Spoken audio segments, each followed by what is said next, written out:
Père très saint, je veux bénir ton nom. Je veux te rendre action de grâce, Seigneur, pour la vie de tous ceux-là qui m'écoutent en ce jour,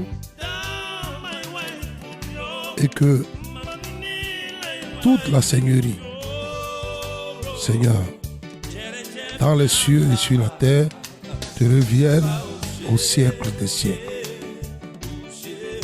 Je veux magnifier ton nom. Je veux célébrer ta miséricorde, ta bonté à notre égard. Et te dire merci de ce que toi, tu as accepté, sans exiger de garantie, de te donner en sacrifice, afin que le message de la repentance et de la grâce soit notre partage. Je te rends toute la gloire. Et c'est au précieux nom de Jésus-Christ que j'ai prié. Amen. Bien-aimés, que la divine miséricorde et la divine bonté de Jéhovah Shammah soit votre partage par Jésus-Christ de Nazareth. Oui, en ce jour,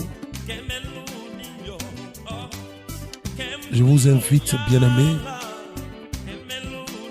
à élever la voix et à bénir le nom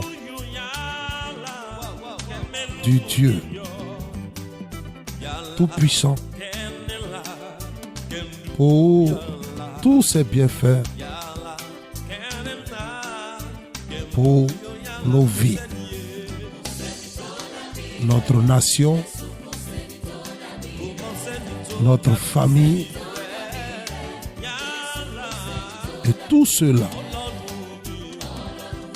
qui sont en lui. Bien-aimé, élève la voix et réaction de grâce dans le précieux nom de Jésus de Nazareth.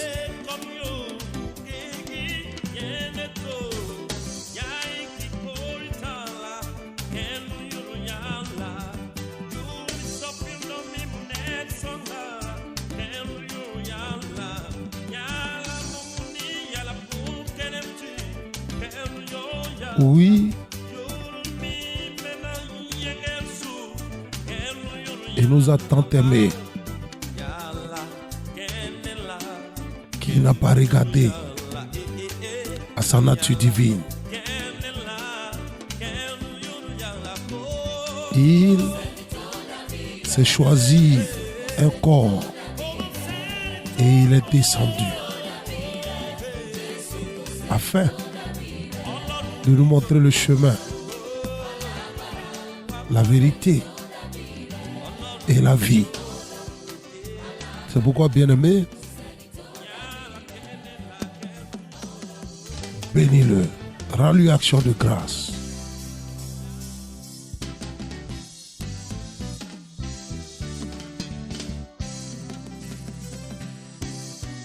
Bénis-le,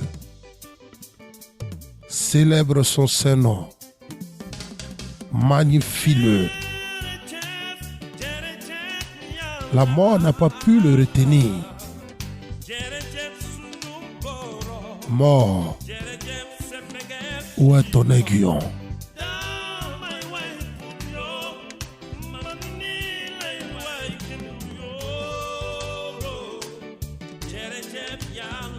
Manifeste cette joie-là.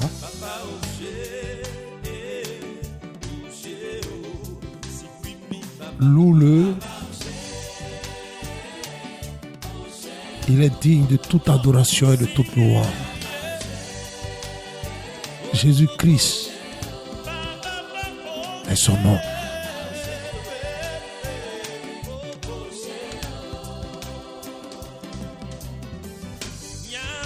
Il est celui-là qui renvoie libres les opprimés. Il n'y a aucune chaîne qui résiste à sa parole. Il n'y a aucun lien qui s'oppose à ses décrets. Élève la voix et bénis-le.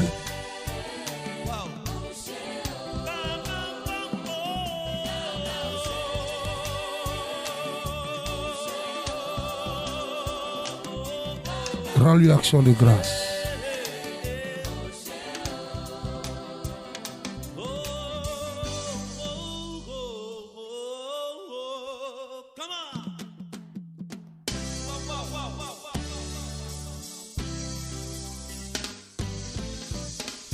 Il est celui-là qui a reçu le nom au-dessus de tout nom. Oui, nous devons être heureux, joyeux de porter ce nom-là, qui a reçu le nom au-dessus de tout nom.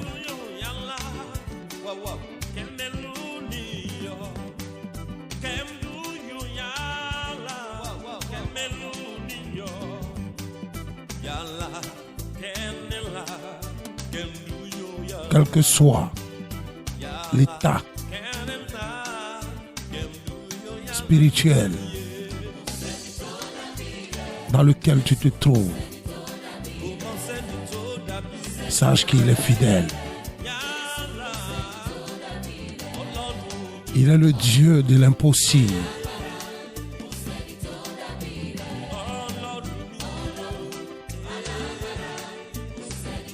Bien-aimé, je ne veux pas savoir la couleur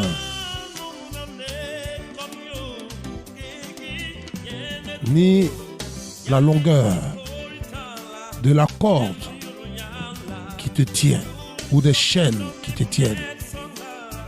Mais laisse-moi te dire qu'il a payé le prix à la croix de Golgotha, afin qu'aucune chaîne ne te résiste,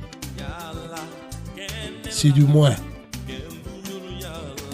tu t'es repenti et que tu as renoncé à toi-même. Prie, bien-aimé, rends-lui action de grâce, bénis-le.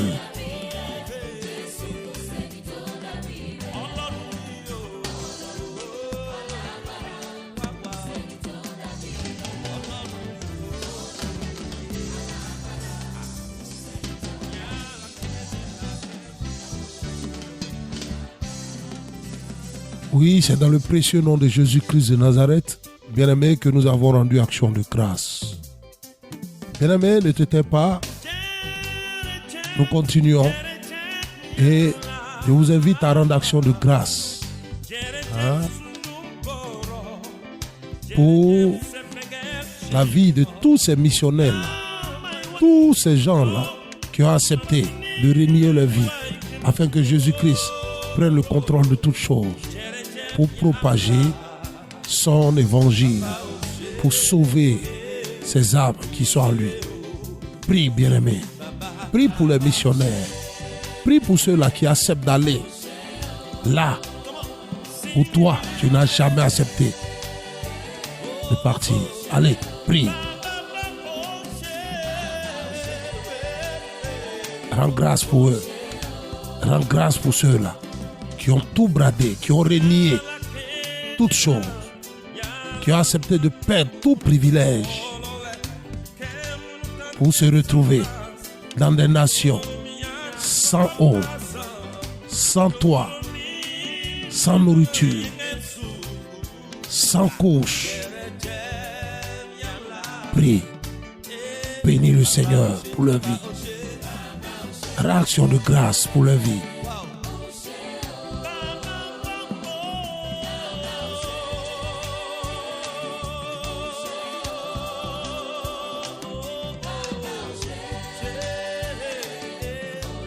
Oui, Père, nous prions. Je prie, Seigneur, que toi-même tu te souviennes de tous tes serviteurs que tu as liés par ton esprit et que tu as envoyés dans toutes ces zones-là. Seigneur, je te rends grâce pour la vie. Béni soit ton nom de ce que ton choix s'est porté sur eux. Seigneur, soutiens-les, fortifie-les, qu'ils puissent tout faire par toi seul, par ta force et par ta puissance. Que la gloire de ta résurrection, Seigneur, les assiste en toutes choses. Prie bien.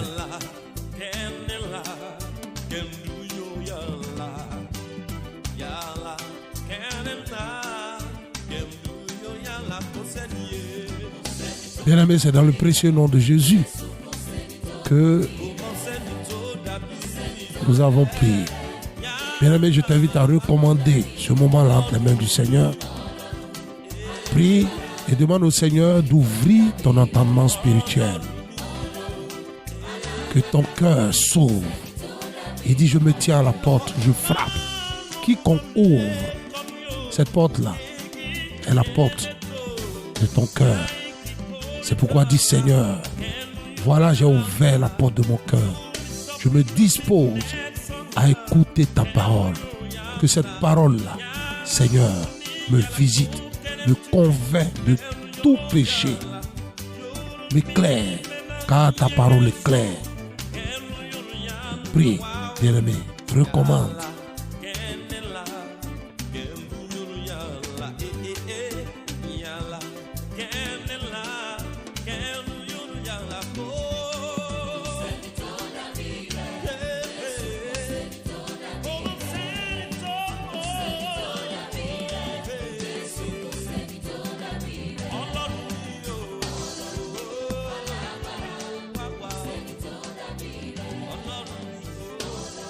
C'est dans le précieux nom de Jésus-Christ que nous avons recommandé ce moment entre les mains du Seigneur.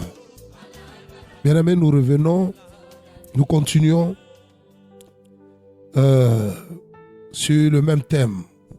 Comment sortir de la prison spirituelle dans laquelle tu te trouves. Deuxième partie. Et la dernière fois, nous avons pris pour thèse de base le livre des Psaumes 142 au verset 7. Tire mon âme de sa prison, afin que je célèbre ton nom. Les justes viendront m'entourer quand tu m'auras fait du bien. Amen. Et bien aimé, nous avons défini la prison. Amen. Nous avons défini la prison comme, je dis bien la prison spirituelle, comme une possession dans laquelle le diable et son organisation, c'est-à-dire ses démons, placent l'âme d'une personne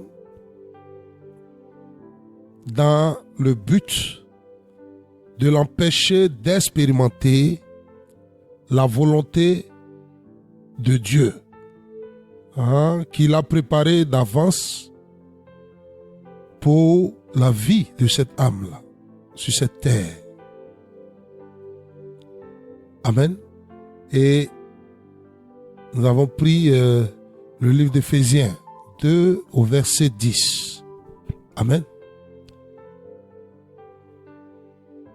Le problème du diable, nous l'avons dit aussi, que ce n'était pas de vous empêcher de manger de la nourriture, ce n'était pas de vous empêcher de posséder les richesses de ce monde, d'avoir une maison, de vous construire une maison, d'épouser une femme ou un homme, d'avoir des enfants. Ce n'est pas là sa préoccupation, car il s'en fichait que vous ayez une maison, que vous ayez un boulot. Amen. Son problème, ce n'est pas que vous alliez dans les dénominations dont vous êtes membre. ou de guérir, des malades, de prophétiser, de parler en langue. Mais ce qui préoccupe le diable, c'est que vous n'accomplissez jamais ce pourquoi Dieu vous a prédestiné. Et nous avons étayé avec le passage d'Apocalypse 12 au verset 17. Amen. Et aussi 2 Timothée, le chapitre 3 au verset 12. Amen. Et donc, bien-aimés, dans cette deuxième partie, nous allons voir comment le diable procède pour nous maintenir dans cette prison spirituelle. Bien-aimés, bon nombre d'entre vous ont pour penser que tout ce qu'ils vivent viennent du simple fait que le diable a décidé de s'en prendre à eux. Or, laissez-moi vous dire que par rapport aux chrétiens de ce nouveau siècle-là, le diable est très lucide. Et donc, il va procéder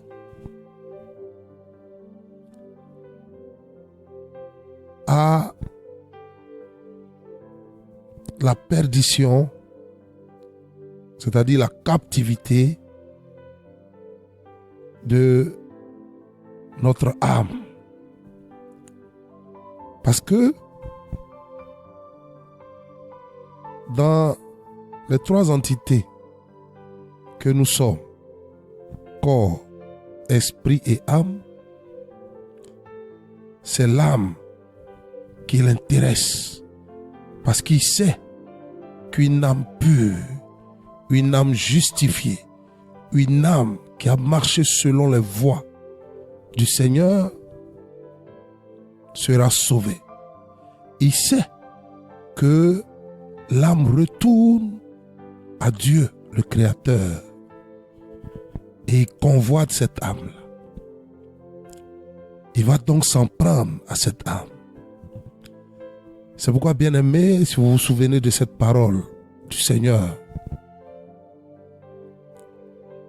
où il dit: à quoi bon de gagner le monde et de perdre son âme? Bien-aimés, pour emprisonner notre âme, pour nous mettre dans cette prison spirituelle-là, c'est-à-dire notre âme, le diable va procéder par la convoitise de nos yeux, la convoitise de la chair et l'orgueil de la vie. Oui, bien-aimés, cela va peut-être vous choquer. La prison dont je parle, cette prison spirituelle-là, n'a rien à voir avec ces prisons que cet évangile qui n'a aucune issue, qui n'a aucune espérance, vous fait croire. Je vous parle de la réelle prison satanique que le diable a mis sur pied pour pouvoir maintenir tous ceux-là qui portent la semence, c'est-à-dire la parole de Dieu, le témoignage de Christ en eux. Je ne parle pas ici d'une prison dans laquelle tu es et que tu ne peux pas te marier. Je ne parle pas d'une prison dans laquelle tu es et que tu ne peux pas avoir d'enfants. Je ne parle pas ici d'une prison dans laquelle tu es et que tu ne peux pas guérir de ton diabète. Je ne parle pas ici d'une prison dans laquelle tu es et que tu ne peux pas être riche. Amen. Ça, ce ne sont pas des prisons. La plupart des temps,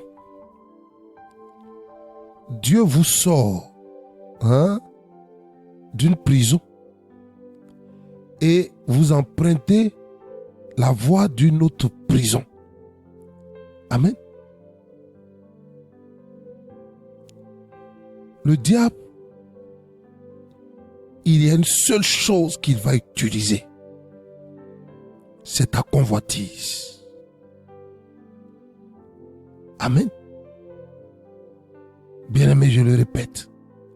La seule chose que le diable va utiliser pour t'attirer, amen, dans cette prison-là, c'est ta convoitise.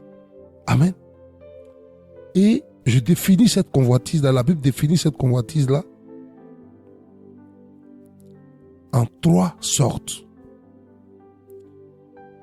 Les mauvais désirs que chacun porte en soi.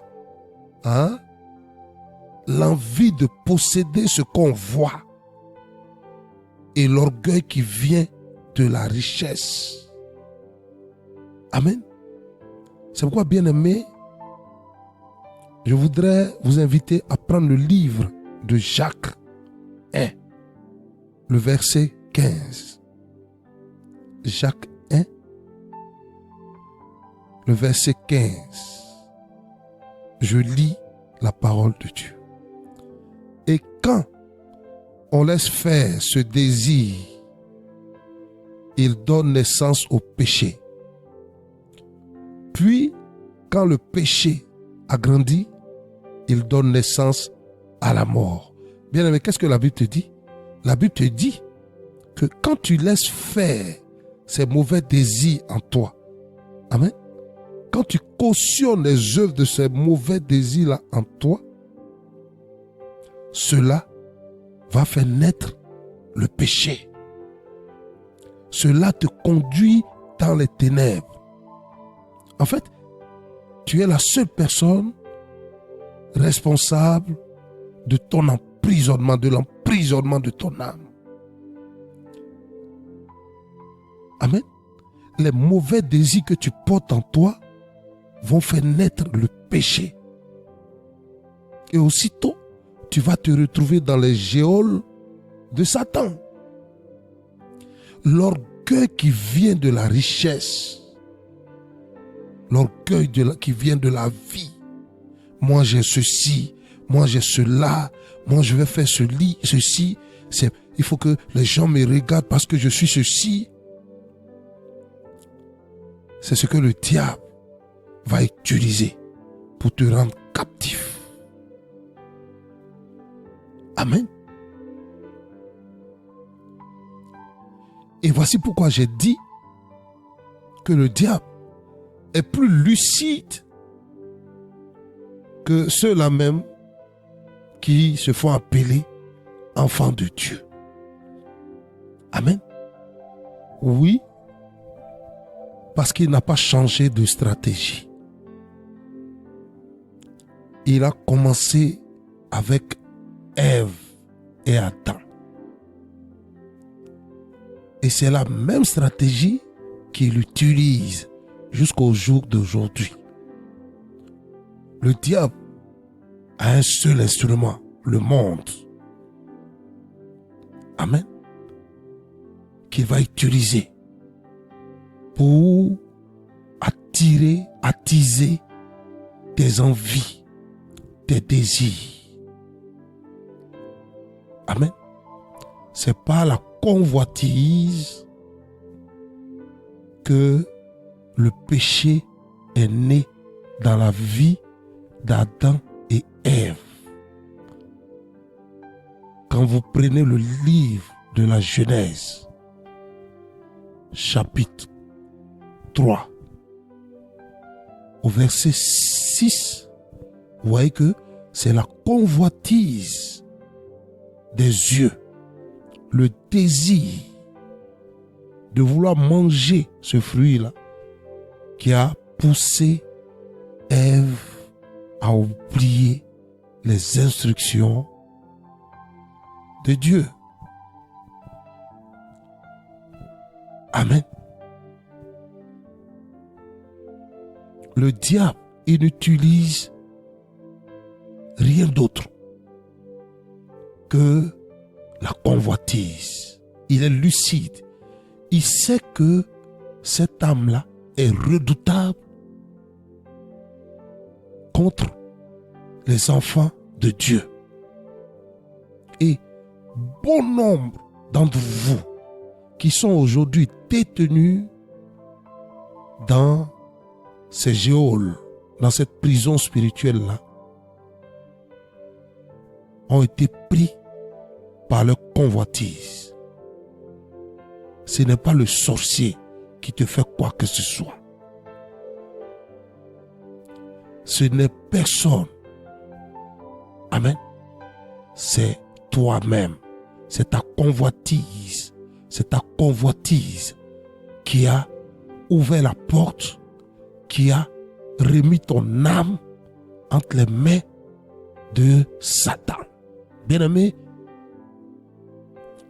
nous allons aller doucement, lentement dans cette série d'enseignements sur la prison spirituelle, afin que je vous explique point par point et que vous puissiez mieux comprendre le processus et la stratégie du diable pour maintenir votre âme dans la captivité.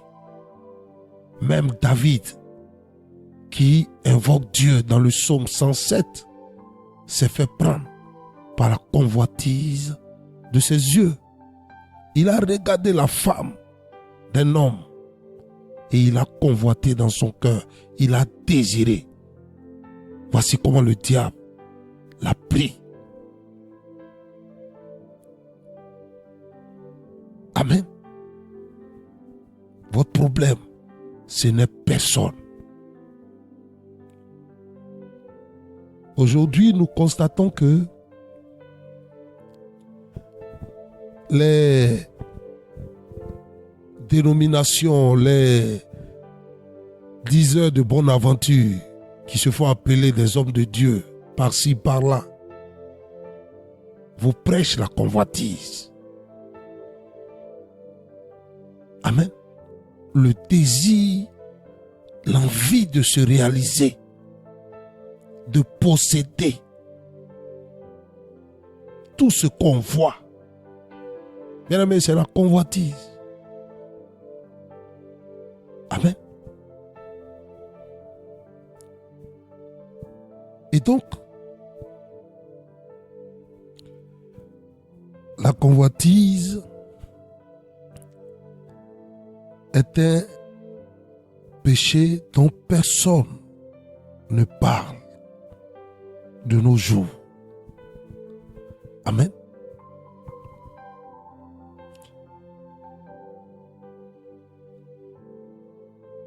Le pouvoir, la position et les possessions sont des poisons dangereux pour toute personne. Amen. Ceux qui cherchent à les avoir ne savent pas ce qu'ils recherchent. Toutes ces choses-là mènent à de nombreuses tentations. Ils sont, je dirais, susceptibles de remplir le cœur d'orgueil et d'enchaîner, amen, nos affections aux choses de ce monde plutôt qu'aux choses de Dieu.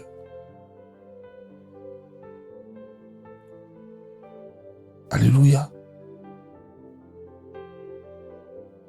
C'est cette convoitise-là qui a conduit Adam et Ève dans les ténèbres. Et dans cette prison satanique où ils étaient à la merci du diable. Bien-aimés, il n'y a aucune convoitise qui vous guide vers le royaume de Dieu. Toutes les convoitises qui vous animent sont pour votre perte, la détresse de votre âme.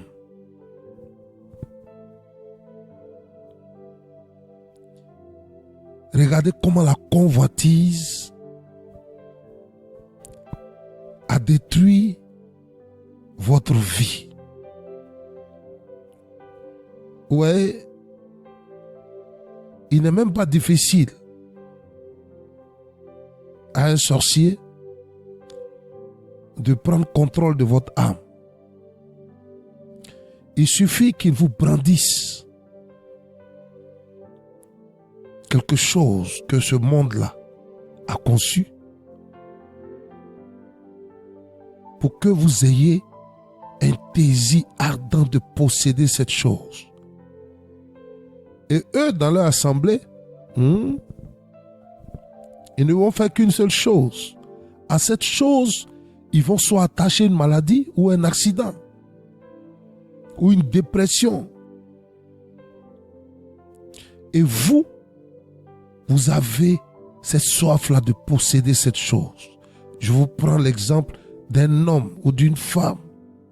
On a vu des gens qui, le dimanche, ont rendu témoignage à l'église en faisant croire que c'est Dieu qui a permis qu'ils aient une voiture. Et quelque temps après, on était stupéfait d'apprendre que cette personne-là a été tuée dans un accident avec cette même voiture qu'il prétend avoir reçue de Dieu. Or, ce que je sais, le Dieu que je sais, sa bénédiction n'est suivie d'aucun chagrin. Amen.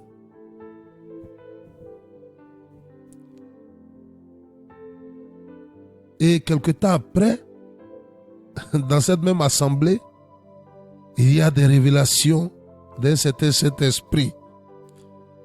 Oui, c'est la sorcellerie qui l'a tué. Quelle confusion. Ce n'est pas la sorcellerie qui l'a tué, c'est sa convoitise. Bien-aimé, je veux que tu sondes ton cœur, que tu rentres en toi-même en ce matin. Et regarde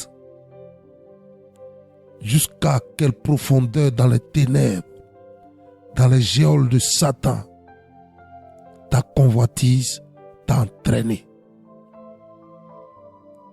Tu as voulu chercher le pouvoir, la puissance,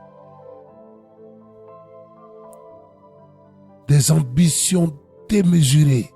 Tu as voulu avoir tout dans ce monde pour que les gens te respectent par le matériel que tu as acquis sur cette terre.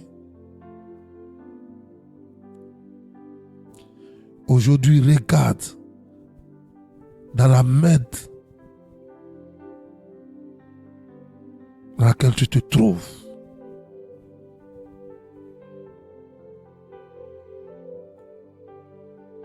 Amen. Et Satan, il ne fait pas d'effort. C'est la convoitise de Judas Iscariote qui l'a amené à se pendre.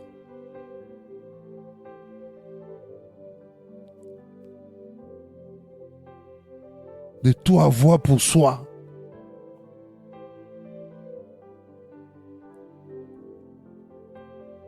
Amen. La Bible dit dans le livre de Jacques que la convoitise va enfanter, va engendrer le péché.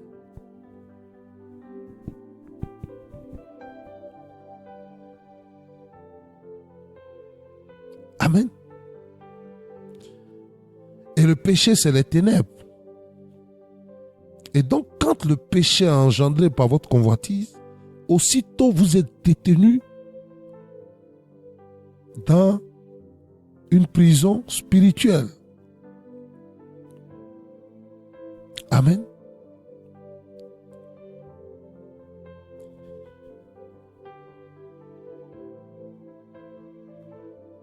Alléluia. Bien-aimé, il te faut rentrer, comme je l'ai dit tout à l'heure, en toi-même. Sonde ta vie et tu verras que ce que tu appelles blocage n'est pas un blocage. Ce que tu appelles un échec n'est pas un échec. C'est ta convoitise qui a engendré toutes ces choses-là dans ta vie. Le diable ne fait pas assez d'efforts. Comme on dit, on ne change pas l'équipe qui gagne.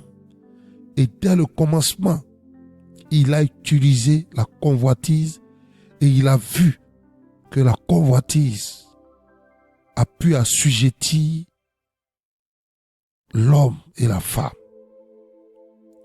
Et il n'a pas changé. Amen. Si vous dites que vous êtes venu à Christ et dans votre subconscient ou dans votre cœur, c'est pour que Christ, amen, réalise vos désirs, qui se portent sur vous-même, sur vous, qui réalise vos envies, cette forte envie de posséder des choses. Et que cette fierté d'avoir réussi et que les autres soient impactés par votre réussite, qui ne regardent qu'à votre réussite, sachez que vous portez la plus belle parure de la convoitise. Amen. C'est la convoitise qui fait naître la rancune. C'est la convoitise qui fait naître la jalousie. C'est la convoitise qui fait naître en nous le manque de pardon. C'est la convoitise qui fait naître le vol. C'est la convoitise qui fait naître le mensonge. C'est la convoitise qui fait naître la cupidité. C'est la convoitise qui fait naître l'amour de l'argent. La convoitise est la racine de tout ce que vous vivez.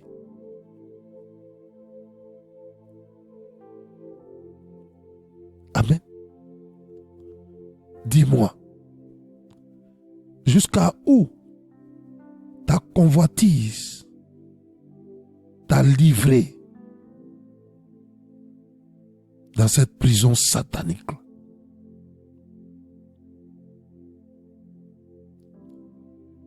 Amen.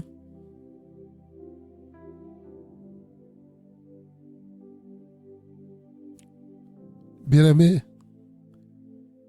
le Seigneur Jésus lui-même nous a avertis de nous méfier, de nous en méfier, de nous méfier de la convoitise.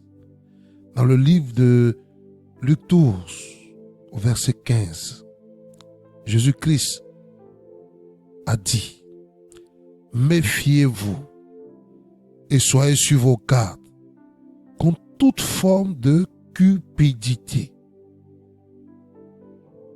Amen. Quand même, quand on a une abondance, sa vie ne consiste pas en ses possessions. Mais qu'est-ce que l'on vous fait croire aujourd'hui? Que la vie consiste en ses possessions. Jésus dit, la vie ne consiste pas en ses possessions. Mais ouvrez les yeux et regardez cette pléthore d'enseignements qui vous proposent et qui vous font croire que la vie consiste en ses possessions. Jésus le disant, c'est parce qu'il sait que c'est un piège du diable. Amen.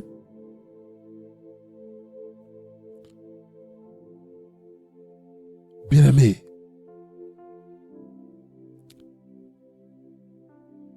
je vous propose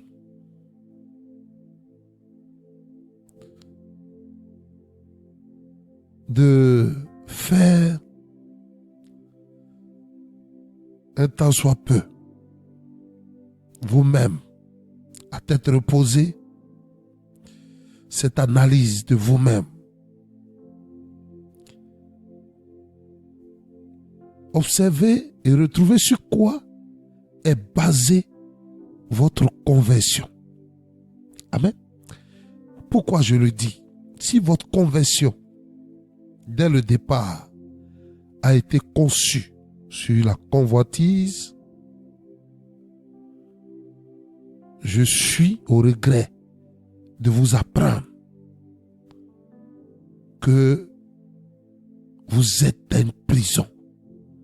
Et cette prison-là, c'est la prison de l'ignorance. Amen. Vous allez voir que quand il s'agit d'aller rechercher les choses pour votre pitance, pour votre nourriture, pour votre famille, vous avez ce zèle-là. Mais quand il s'agit de la parole de Dieu, de faire la volonté de Dieu, vous reléguez tout au second plan. Et vous le faites comme vous le voulez, comme bon vous le semble. Vous n'attachez aucune importance à ce que Dieu vous demande de faire. Vous remettez toujours à demain. Mais quand cela concerne votre pitance, votre, votre ego, votre soi-même, vous avez un zèle. C'est un signe que vous êtes dans une prison qui ne dit pas son nom.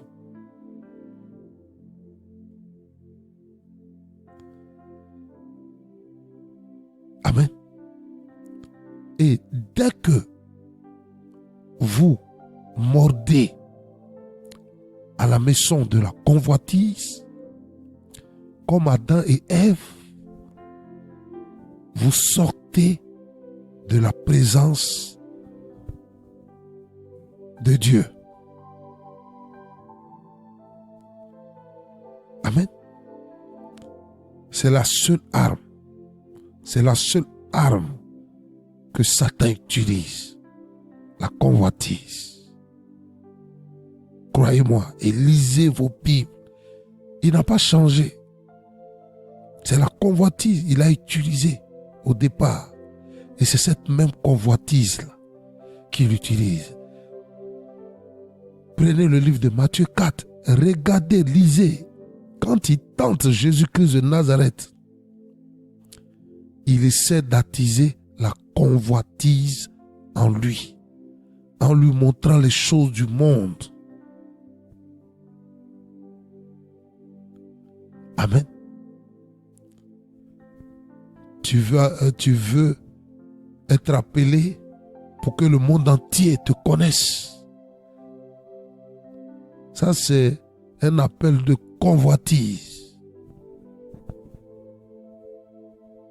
Tu veux exercer un don de guérison ou bien de prophétie pour que les gens qui sont autour de toi soient médisés. Ça, c'est de la convoitise.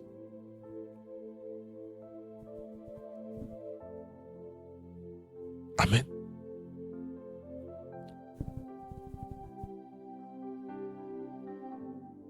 Bien-aimé, c'est pourquoi, là où tu te trouves, tu vas prier. La convoitise t'a entraîné dans cette prison satanique.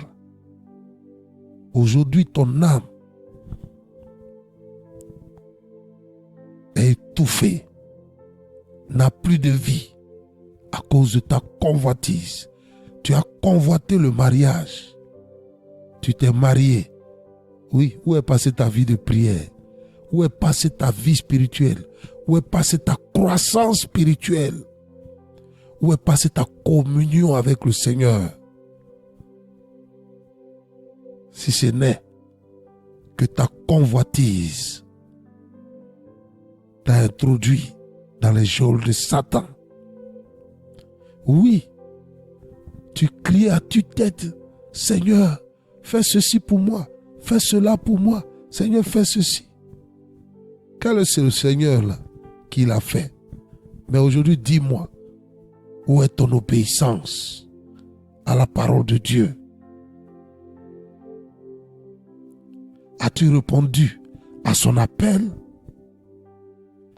Par convoitise, des gens ont fait croire que Jésus les envoyait en Occident.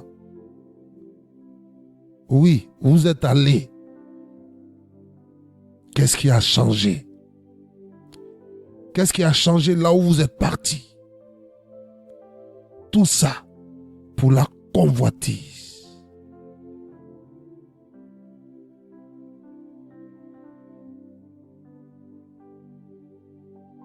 Vous êtes libres, mais vos âmes sont enfermées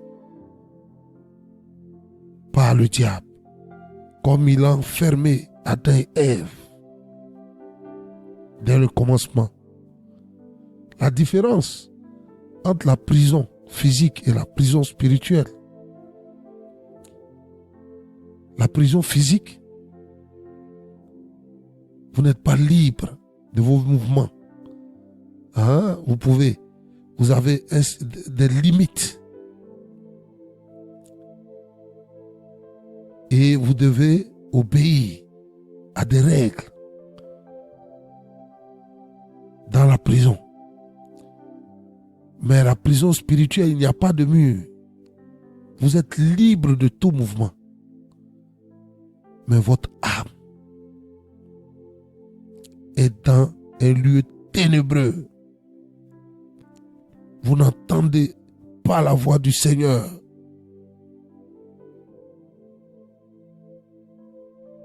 La parole de Dieu, qui est la repentance, le renoncement, le reniement de soi-même, ne vous intéresse pas dans cette prison-là. c'est vous ou rien. Vos désirs, vos envies qui siègent sur le trône de votre cœur. Bien-aimés, élevez la voix là où vous êtes. Je le dis.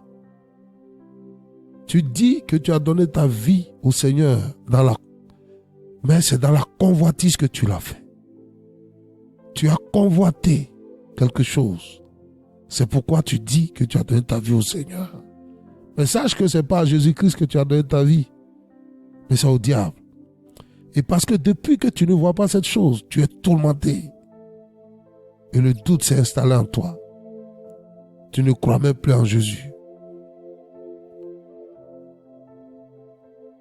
Prie là où tu es.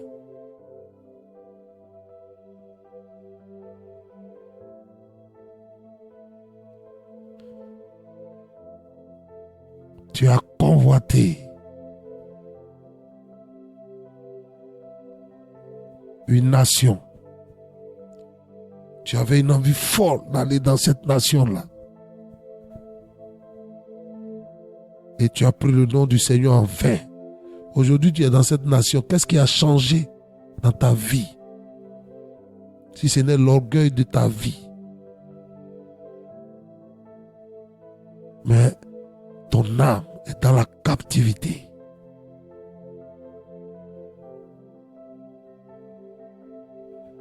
La splendeur de Dieu ne consiste pas à brandir son extérieur, mais la grandeur, la splendeur de Dieu consiste à manifester ses fruits. Prie.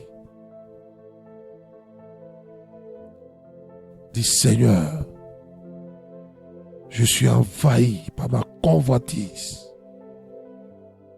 Ma convoitise m'a jeté dans la prison. Là où mon âme se trouve, comme David,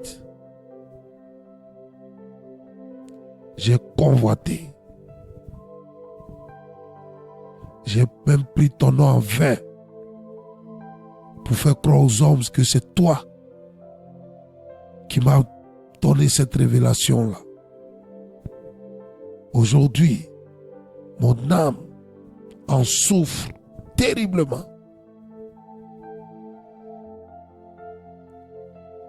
Viens à mon secours.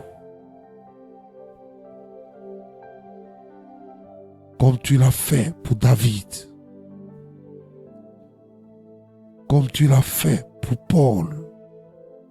Seigneur, viens à mon secours.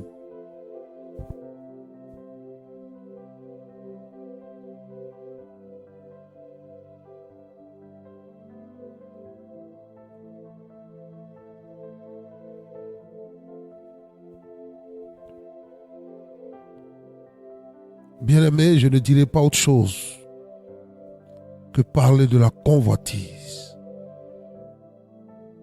Oui, la convoitise est le nœud de ce que tu vis en ce moment. Tu as convoité. Et Satan t'a eu. Il t'a enchaîné dans ces geôles.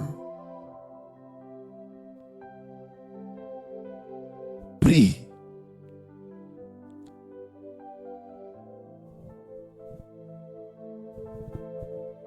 Tes mauvais désirs que tu portes en soi ont emprisonné ton âme. L'envie de posséder ce que tu vois autour de toi, ce que tu vois que les autres ont, a emprisonné ton âme, a créé la jalousie, l'angoisse, l'anxiété, la colère en toi. L'orgueil qui vient de la vie, de ta richesse.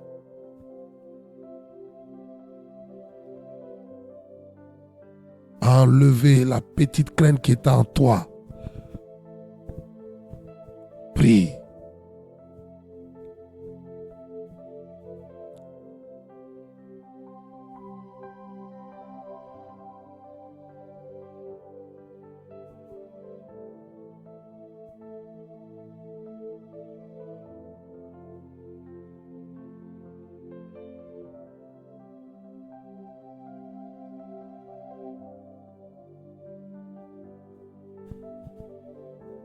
Dis Seigneur,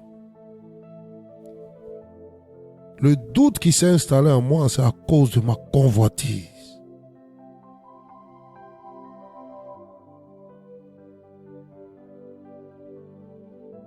À force de désirer ces choses que j'ai vues, j'ai maintes fois prié et jusqu'à aujourd'hui, je ne les ai pas à créer le doute en moi.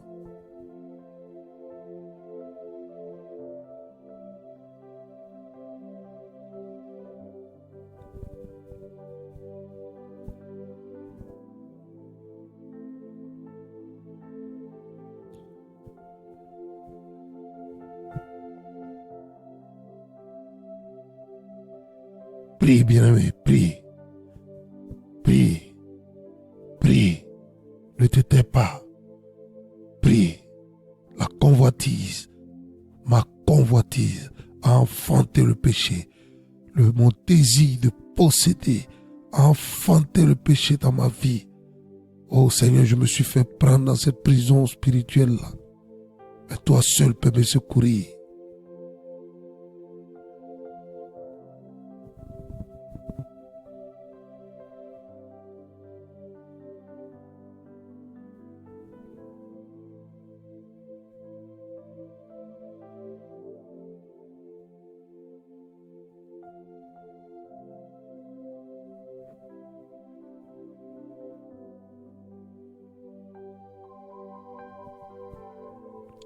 Prie, bien-aimé.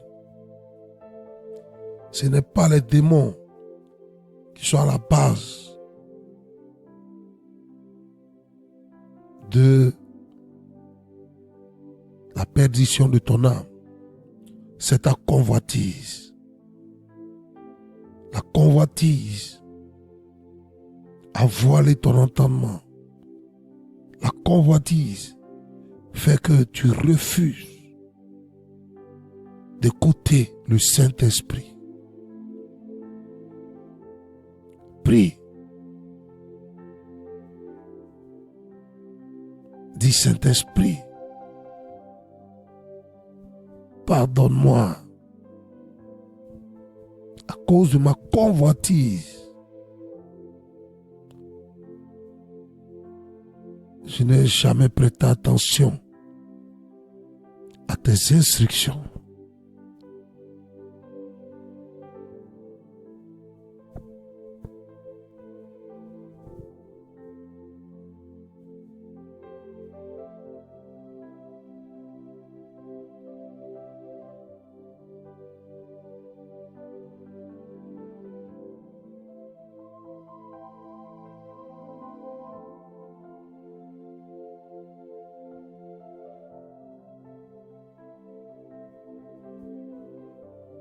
Bien-aimés, c'est dans le précieux nom de Jésus-Christ que nous avons prié.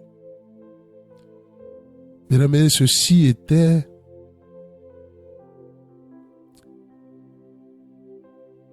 un aperçu de l'enseignement sur la convoitise. Comme je l'ai dit, nous irons lentement pour que tous ceux à qui le Seigneur veut faire grâce et veut libérer de cet esprit-là puissent saisir cette grâce-là. Et donc, à la prochaine diffusion, nous reviendrons sur comment Satan instrumentalise cette convoitise-là. Quelles sont les œuvres qu'il manifeste pour pouvoir nous saisir par la convoitise. Amen. Que le Dieu de Jérusalem, que le Dieu des Hébreux vous accorde sa miséricorde, qu'il permette que par la puissance du Saint-Esprit, Oh mon Dieu, votre convoitise oh Seigneur, que tu es bon. soit ôtée Tu es tellement bon de vous. que lorsque un seul de tes enfants Béni s'égare, soit le nom tu déploies les cieux de Jésus-Christ de Nazareth. pour le ramener à la bergerie. Bien-aimés, je vous dis shalom Ramène-moi sur ta parole. et à bientôt. Oh Lord. Tu m'as créé pour t'adorer. Tu m'as donné la vie pour te servir. T'as mis ta parole sur mes pieds comme un tapis pour marcher jusqu'à toi. T'as mis sous mes pieds toute la création. Et moi, par mes vains soucis, j'ai quitté le tapis. Et depuis je marche selon ma voie, je suis égaré. Amène-moi sur ta parole. Je veux marcher jusqu'à toi. Ramène-moi sur ta parole. Ne me laisse pas souffrir ailleurs. Ne me laisse pas mourir ailleurs. Oh yeah. Ramène-moi sur ta parole. Yeah. Ne me laisse pas souffrir ailleurs. Na, na, na.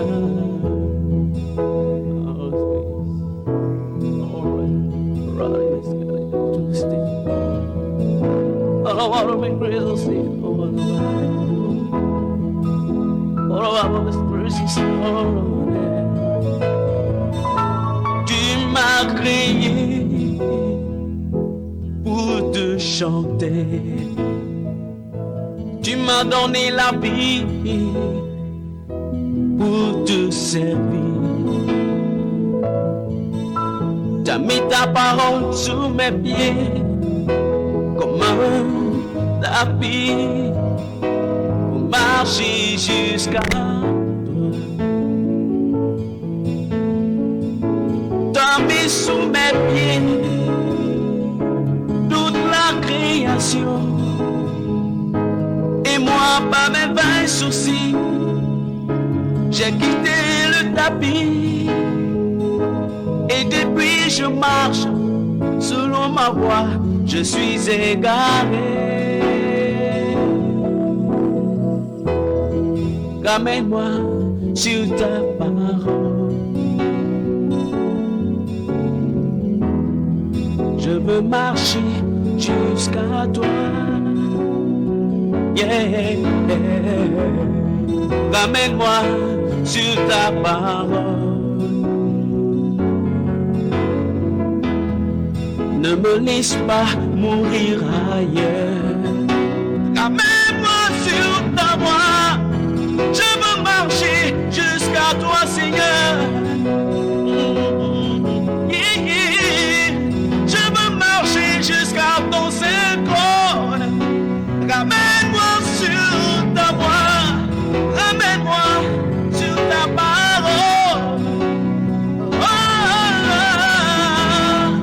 Ne me laisse pas souffrir ailleurs. Mon Dieu.